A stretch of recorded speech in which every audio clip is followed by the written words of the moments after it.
This is Jill. If we see Jill as strong, it's difficult to see her as a victim. In fact, the stronger we see Jill being, the more difficult it is to see her as a victim. We need lots of evidence to convince us that Jill is a victim. And even if we're convinced Jill is a victim in one circumstance, we quickly go back to seeing her as strong and need lots of evidence to convince us she's a victim in any other circumstance. It's very difficult to convince us that Jill is part of a victim class. We don't have an emotional association between strength and victimhood. We are psychologically inclined to separate people into two categories: actors and acted upon. Strength is naturally associated with actors, and being acted upon is the very definition of victimhood. This is Jack. Compared to Jill, Jack is almost always in the actor category. When Jack's hit by Jill, we resist seeing him as a victim and try to find a way to blame him for her violence, recasting him as the actor in the encounter. We resist seeing the people we classify as actors as being acted upon. Likewise, we resist seeing the people we classify as acted upon as being actors.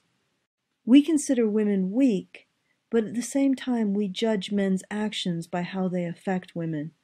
Even those imaginary actions we invent and attribute to men in order to maintain our belief that men are solely actors and women solely acted upon.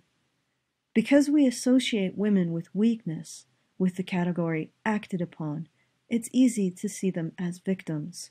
And the more we see women as victims, the stronger the association between woman and acted upon.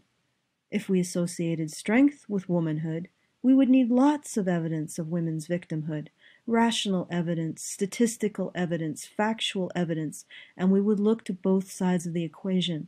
We would look at the situation for men. Jack is 5 times more likely to commit suicide. Studies suggest he is just as likely to experience domestic violence or rape, but he receives almost no support as a victim of either. In fact, he's more likely to be arrested than his female abuser. He serves 60% more for the same crime. He is 4 times more likely to be unsheltered and homeless, and 9 times more likely to die on the job. He is 25% less likely to graduate college.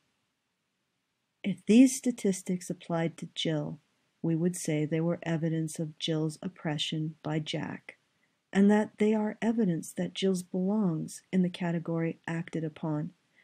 But because they apply to Jack, and our subconscious resists putting Jack in the category acted upon, we resolve the cognitive dissonance by saying Jack is a victim of racism, ableism, classism, homophobia, anything but recognize that Jack can be acted upon as a man. Men act, women are acted upon.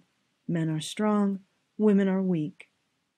Men's rights activists seek to bring awareness to how men are acted upon by society, acted upon by other men, and acted upon by women. They are opposed by feminists who think that bringing attention to how men are acted upon will take something from women. And in a way it will. It will take away society's desire to judge men by women's benefit, but it will also take away the automatic association between womanhood and weakness. Every era has had its mythology of women's weakness and men's strength. Ours is no different, and it's not progressive. Wouldn't it be an improvement to recognize that men and women are, in turns, actors and acted upon? How easy is it for you to see Jill as a victim? How hard is it for you to see Jack as vulnerable?